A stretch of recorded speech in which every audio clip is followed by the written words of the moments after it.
नमस्कार, आपका TV 9 digital में स्वागत है और मैं हूं कार्तिकेय शर्मा। इस वक्त बात करने के लिए मेरे साथ मौजूद हैं यशोवर्धन आजाद। यशोवर्धन आजाद ने इंटेलिजेंस ब्यूरो में एक लंबा अरसा बिताया है, बड़े पदों पर रहे हैं मध्य प्रदेश में। और भारत की वीवीआईपी सुरक्षा, जी हाँ, जब मैं वीवीआईपी सुरक्षा की बात करता हूं, राष्ट्रपति प्रधानमंत्री, इस सुरक्षा की जिम्मेदारी भी उनके कंधों पे थी। और उसके बाद वो कैबिनेट सेक्रेटरी में सेक्रेटरी सिक्योरिटी रहे और बाद में इंफॉर्मेशन कमिश्नर बने। लेकिन जो सुरक्षा विभाग है उसमें उन्होंने एक बड़ी महत्वपूर्ण भूमिका निभाई। तो पहले यशोवर्धन जी, बहुत बहुत धन्यवाद वक्त देने के लिए। और ये जो हम साक्षात्कार कर रहे हैं, सबको पता है कि कल प्रधानमंत्री की सुरक्षा में चूक हुई थी पंजाब में। तो यशोवर्धन जी, पहला सवाल तो मैं आपसे पूछना चाहूंगा कि प्रधानमंत्री की सुरक्षा में पंजाब में चूक क्या हुई? देखिए, प्रधानमंत्री की सुरक्षा में जो गंभीर चूक हुई है वो ये है कि फिरोजपुर एक सीमावर्ती जिला है और पंजाब एक सीमावर्ती प्रदेश है। हुसैनीवाला के पास, जो कि बिल्कुल बॉर्डर आउटपोस्ट है, वहां के बगल में एक फ्लाईओवर पर अगर प्रधानमंत्री का काफिला 15 से 20 मिनट तक खड़ा रहे और प्रधानमंत्री सिर्फ एक बुलेट प्रूफ कार के सहारे और एसपीजी के सहारे वहां पर अगर बैठे हैं 15-20 मिनट तक, तो ये गंभीर खतरा है। ये राष्ट्रीय सुरक्षा पे खतरा है। प्रधानमंत्री जी पे सुरक्षा है ही, कि सुरक्षा में तो चूक है ही, क्योंकि वो भारत के प्रधानमंत्री हैं। और इसलिए मैं कहूंगा कि ये जो वाकया हुआ है, इसमें हम राजनीतिक दृष्टिकोण को अगर अलग रखें और सिर्फ व्यवसायिक रूप से अगर इसे देखें, तो इसका तात्पर्य यह है कि उस समय कोई भी इस मौके का फायदा उठा सकता है। यहां मैं डिटेल्स में नहीं जाना चाहूंगा कि किस तरह के थ्रेट प्रधानमंत्री के ऊपर हैं, लेकिन यह अवश्य है कि किसी भी स्थिति में मैं कहना चाहूंगा, प्रधानमंत्री का काफिला नहीं रुकना चाहिए, और अगर उसे रुकना था तो उसे काफी पीछे रुकना था। और इस तरह का अंदेशा, किसी तरह के खतरे का अगर अंदेशा हो, तो उस पर तत्काल कार्रवाई होनी चाहिए, जो कल नहीं हुई। और इसलिए मैं कहूंगा कि यह बहुत बड़ी चूक है। यशोवर्धन जी, मुझे एक चीज बताइए कि प्रधानमंत्री की सुरक्षा होती क्या है? अगर एक आम व्यक्ति को मुझे बताना पड़े कि भाई प्रधानमंत्री की सुरक्षा बाकी सुरक्षाओं से अलग कैसे होती है, तो जरा इस पे आप प्रकाश डालिए। आपने एक बहुत अच्छा प्रश्न पूछा है, क्योंकि कल के वाकया के बाद देश में जनता जानना चाहती थी कि प्रधानमंत्री की सुरक्षा में क्या चूक हुई।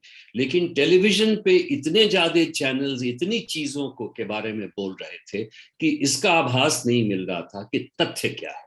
प्रधानमंत्री की सुरक्षा सबसे, जिसको कहते हैं, उच्चतम सुरक्षा होती है। और वो इसलिए होती है कि हमारे प्रधानमंत्री पर गंभीर थ्रेट है, हर तरह का खतरा, जो कि टेररिस्ट ऑर्गेनाइजेशन से होता है, और इंडिया के ही नहीं, वर्ल्ड भर में जितने तरह के ऑर्गेनाइजेशंस हैं, आपको मालूम है कि सीमावर्ती प्रदेश है, सीमावर्ती प्रदेश पे ऐसे राष्ट्र हैं जिनसे हमारे संबंध उतने अच्छे नहीं हैं, वहां पे कितने टेररिस्ट ऑर्गेनाइजेशंस हैं। सो इस हर तरह के खतरे को और उसका सामना करने के लिए प्रधानमंत्री की व्यवस्था को एक स्पेशल ग्रेड में रखा गया है। और इसलिए प्रधानमंत्री ही ऐसे हैं, चीफ एग्जीक्यूटिव हमारे, जिनको एसपीजी की सुरक्षा दी जाती है। और एसपीजी की सुरक्षा एक उच्चतम से उच्चतम सुरक्षा है। ये ट्रेन्ड मैन है, स्किलफुल मैन है। लेकिन प्रधानमंत्री जब किसी प्रदेश में जाते हैं, तो सुरक्षा की जो जो जो समीपस्थ जो सुरक्षा है, जिसे हम प्रॉक्सिमेट सिक्योरिटी कहेंगे, वो तो एसपीजी के पास रहती है। लेकिन जैसे ओवरऑल रिस्पॉन्सिबिलिटी अगर हम कहें कि अगर पूरी तरह की जिम्मेवारी जो आसपास की जिम्मेवारी है, उसकी सुरक्षा निर्भर करती है प्रदेश पे। और इसलिए चाहे वो रूट हो, चाहे वो प्रदेश का कोई भी कार्यक्रम हो, उसकी पूरी समुचित व्यवस्था जो है प्रदेश ही करती है। अच्छा, एक चीज बताइए यशोवर्धन जी, वो अलग कैसे होती है? जरा लोग जानना चाहेंगे ना, अलग कैसे होती है? एनएसजी से अलग कैसे होती है? सीआरपीएफ से अलग कैसे होती है? अलग कैसे होती है, ये बताइए। अलग ये होती है कि चाहे प्रधानमंत्री का काफिला हो, उसमें ऐसे ऐसे यंत्र होते हैं, ऐसे ऐसे काफिला इतना बड़ा होता है, ऐसा समावेश उसमें रहता है कि एसपीजी उसमें अप्रॉक्सीमेट सिक्योरिटी देती है, स्टेट पुलिस भी साथ में रहती है। वैसा किसी सीआरपीएफ या एनएसजी प्रोटेक्शन में नहीं रहता है। Z+ सिक्योरिटी में सिर्फ एनएसजी के लोग रहेंगे या सीआरपीएफ के लोग रहेंगे, लेकिन प्रधानमंत्री की सुरक्षा जहां तक होती है उसमें इंटेलिजेंस ऑर्गेनाइजेशन इन्वॉल्व रहते हैं, बॉर्डर ऑर्गेनाइजेशन इन्वॉल्व रहते हैं, हर तरह के सिविल जो इंस्टीट्यूशंस हैं वो इन्वॉल्व रहते हैं। क्या और इनके लिए एक ब्लू बुक होता है जिसमें प्रधानमंत्री की पूरी सुरक्षा जो है निर्धारित की जाती है और उसी निर्धारण के अनुसार पूरी सुरक्षा की जाती है। एसपीजी परमानेंट फोर्स नहीं होती है? क्या इनके वेपन्स अलग होते हैं? क्या इनकी ट्रेनिंग अलग होती है? बिल्कुल, इनकी ट्रेनिंग अलग होती है, इनके पास सबसे बेस्ट वेपन्स होते हैं और ये किसी भी देश से कंपेयर किए जा सकते हैं। प्रधानमंत्री की गाड़ी जो रहती है वो एक स्पेशल गाड़ी रहती है, जैसे हम यूएस प्रेसिडेंट के गाड़ी के बारे में बात करते हैं उसी तरह प्रधानमंत्री की गाड़ी बिल्कुल अलग होती है। बुलेट प्रूफ होती है, उसमें एक शील्ड लगे रहते हैं, कई तरह के यंत्र रहते हैं और इसलिए ये सुरक्षा सबसे बड़ी सुरक्षा है। अच्छा, मुझे एक चीज बताइए, प्रधानमंत्री के काफिले का जो रास्ता है लास्ट मिनट बदला जा सकता है, जैसा ये हुआ पंजाब में? बिल्कुल होना भी चाहिए, क्योंकि कंटिजेंसी प्लानिंग में सिक्योरिटी के आधार पे बराबर कभी कभी 2-3 रास्ते भी रहते हैं कि कभी इससे जाएं या कभी इससे जाएं। लेकिन जिसके बारे में आप बात कर रहे हैं वो प्रकरण तो ऐसा था कि हर तरह से एक तरह से निर्धारित ही था, क्योंकि अगर आप भटिंडा एयरपोर्ट पे पहुंचते हैं और वहां पर मौसम इतना खराब हो जाता है तो ये जाहिर है कि ऑल्टरनेट रूट आपका रोड रूट रहेगा। और भटिंडा से जो फिरोजपुर की दूरी है वो करीब 111 किलोमीटर है, सो 2 घंटे की करीब जर्नी होती है। तो इसलिए अगर हम कंटिजेंसी प्लानिंग की बात कर रहे हैं तो ये तो कंटिजेंसी प्लानिंग नहीं है, तो अवश्यंभावी था कि वेदर अगर खराब होगा, और इसके लिए भी प्लानिंग पहले से की जाती है कि अगर ये खराब रहा तो प्रधानमंत्री रोड से जाएंगे।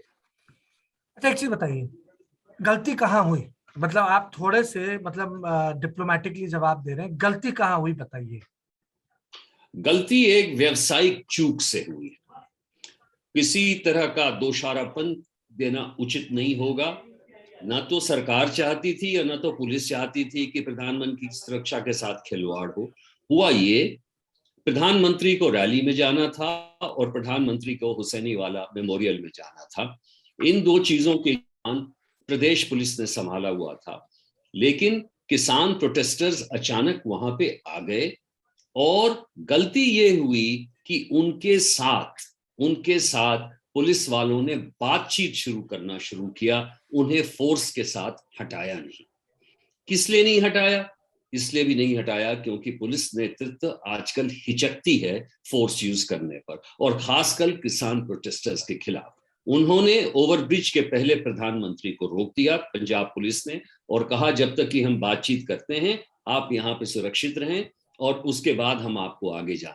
ये गंभीर चूक थी क्योंकि प्रधानमंत्री के काफिला को बिल्कुल नहीं रोकना था।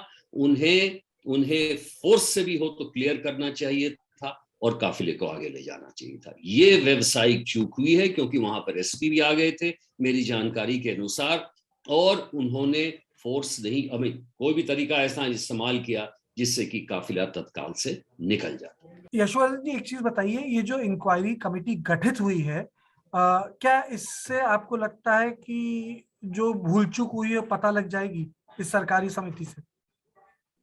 देखिए, ये जो इंक्वायरी समिति गठित हुई है पंजाब प्रदेश द्वारा, इसमें रिटायर्ड जस्टिस हैं, बहुत अच्छी बात है, एक प्रिंसिपल सेक्रेटरी होम अगर कोई हैं, लेकिन इसमें कोई वीआईपी सिक्योरिटी स्पेशलिस्ट नहीं है। एक एक व्यावसायिक उसको स्वरूप देने के लिए यह आवश्यक है कि उसमें एक एक पुलिस वाला जो कि इन विशेषज्ञ हो इस मामले में, उसका होना बहुत ही आवश्यक है। और पंजाब में ऐसे काफी हैं वीआईपी सिक्योरिटी स्पेशलिस्ट जिनका कि इस्तेमाल किया जा सकता था। आपको याद होगा कि शायद 2 ही बार हुआ है कि एसपीजी ने गोलियां चलाई हैं। एक बार तब जब संसद पर हमला हो गया था तो एक आतंकवादी को मार गिराया था अंदर। दूसरा तब हुआ था जब चंद्रशेखर जी पूर्व प्रधानमंत्री थे, उस वक्त, और वो एक ट्रेन से कहीं जा रहे थे, तब गोली चला दी थी। उस संदर्भ को देखते हुए जब पहले एसपीजी ने गोली चलाई, किसी सिविलियन की मौत हुई थी, आपको लगता है ये प्रकरण उसके करीब पहुंच रहा था? क्योंकि भीड़ तो वहां भी थी फ्लाईओवर के नीचे, और आराम से ऊपर चढ़ के भी आ सकते थे। बिल्कुल सही कहा आपने, और इसलिए मैं कह रहा था कि 15-20 मिनट के एक्सपोजर में कोई भी वाकया हो सकता है। देखिए, प्रधानमंत्री के नजदीक आने पर आपकी स्क्रीनिंग होती है। आप जब घर मिलने जाते हैं, उनके फंक्शन में जाते हैं, स्क्रीनिंग होती है। ऐसी जगह में जहां आप बिल्कुल ही खुले आसमान के नीचे हैं और जनता आ रही है, उसमें फार्मर्स प्रोटेस्टर हो या कोई हो, कोई सेफ वाउच तो नहीं करेगा कि हम ये सब सारे एक ग्रुप के हैं। वहां कोई भी ऐसा व्यक्ति भी हो सकता है जिससे आपको खतरा पैदा हो सकता है। और इसलिए ये बहुत अच्छी बात है कि एसपीजी को गोली नहीं चलानी पड़ी, लेकिन 15-20 मिनट का इस तरह का एक्सपोजर खतरे से खाली नहीं है किसी प्राइम मिनिस्टर पे। और इसलिए कहा जाता है कि काफिला रोकना बल्कि सबसे बड़ी गलती यही हुई है। अच्छा, एक चीज बताइए, आप कह रहे हैं कि फोर्स का भी इस्तेमाल कर देना चाहिए था। प्राइम मिनिस्टर कितने एक्सपोज थे उस जगह? अब मैं इस चीज को क्या बताऊं कि अगर आप एक सीमावर्ती वहां से बॉर्डर, ये वर्चुअली बॉर्डर की बात हम कर रहे हैं, फिरोजपुर बॉर्डर पे है, हुसैनी वाला आउटपोस्ट एक बड़ा फेमस आउटपोस्ट है, वो भी बॉर्डर पे है। अगर सीमावर्ती प्रदेश में एक रोड पर खाली प्रधानमंत्री एक सिर्फ बुलेट प्रूफ कार के सहारे और एसपीजी के सहारे अगर 15-20 मिनट तक हैं, तो उसका फायदा क्या अलगाववादी तक या आतंकवादी नहीं उठा सकते? ये बहुत ही इस ये सुरक्षा के साथ एक खिलवाड़ है, बड़ा सीरियस है ये मामला। और इसमें सिर्फ ये हुआ कि पुलिस वाले बातचीत करने लगे, और इसलिए करने लगे क्योंकि पुलिस नेतृत्व तो आजकल हिचकता है। 2 महीने पहले या कभी बगराड़ी वाले इंसिडेंट में, जो सैक्रिलेज इंसिडेंट हुआ था, उसमें वायलेंट प्रोटेस्टर्स के खिलाफ पुलिस ने गोली चलाई थी। मेरे ख्याल से पुलिस अफसरों के खिलाफ शायद कुछ केस रजिस्टर हुए हैं। चाहे को भी हो, यूपी में किसान प्रोटेस्टर्स के खिलाफ जैसे कार्रवाई नहीं होगी, किसी भी प्रदेश में नहीं होगी, उसी तरह पंजाब में इन्होंने नहीं किया। उन्होंने शायद सेफ समझा कि बातचीत से इसका मसला निकाला जा सकता है। यशोवर्धन जी, आप कह रहे हैं बातचीत से मसला हल हो सकता है, लेकिन इसमें हल हो सकता है। एक चीज और उभर के सामने आती है, और वो चीज उभर के सामने आती है कि आपके प्रधानमंत्री लगभग 15 से 20 मिनट एक्सपोज्ड एक्सपोज्ड खड़े थे। तो मुझे बताइए, ऐसे में आपने बोला कि फोर्स का इस्तेमाल किया जाना चाहिए था। जब कभी ऐसा होता है तो इसका ऑल्टरनेटिव क्या होता है? जब प्रधानमंत्री ऐसे फंस जाते हैं तो इसके ऑल्टरनेटिव्स क्या होते हैं? बात ये आ रही है कि 20 मिनट तक ये लोग फोन करते रहे, किसी ने फोन नहीं उठाया। ऐसा हो सकता है क्या प्रधानमंत्री 20 मिनट तक वहां खड़े हो, फोर्स इस्तेमाल नहीं हो रही हो, और कोई फोन नहीं उठा रहा है पंजाब में? ऑटोमेटिक कोई वो नहीं होता एक प्रोटोकॉल? प्रोटोकॉल तो ये है कि प्रधानमंत्री को तुरंत उस एरिया से निकाल लिया जाए। अगर मान लीजिए वेदर ठीक है तो हेलीकॉप्टर बुला के उन्हें वहां से निकाल लेना चाहिए। उनको ऐसी जगह सुरक्षित लाना चाहिए जहां पर कि वो कंप्लीट सुरक्षित है। अब सवाल ये है कि ऐसे जगह में आप अगर प्रधानमंत्री को असुरक्षित छोड़ रहे हैं और कोई जवाब नहीं दे रहा है, इसका मेरे पास कोई औपचारिक ये तो नहीं है, मुझे जानकारी नहीं है। लोग कह रहे हैं कि इन्होंने फोन करने की कोशिश की, लेकिन कोई जवाब नहीं आया। लेकिन ये अवश्य है कि बराबर ये बताया जा रहा था कि हम सुलझाने का प्रयास कर रहे हैं और कुछ दिन के बाद आप आगे चल जाएंगे। ये गलती थी, और इसलिए मैं कह रहा हूं कि फोर्स हो या नहीं हो, काफिले को रोकना मुश्किल है। मान लीजिए अगर उस समय भी आप किसी और तरह का कॉन्टिजेंसी प्लानिंग करें तो क्या कर सकते थे? हेलीकॉप्टर मतलब के आप आने कह रहे में हैं भी कि आप ये कह रहे हैं सबसे बड़ी गलती, काफिला रुकना नहीं चाहिए था।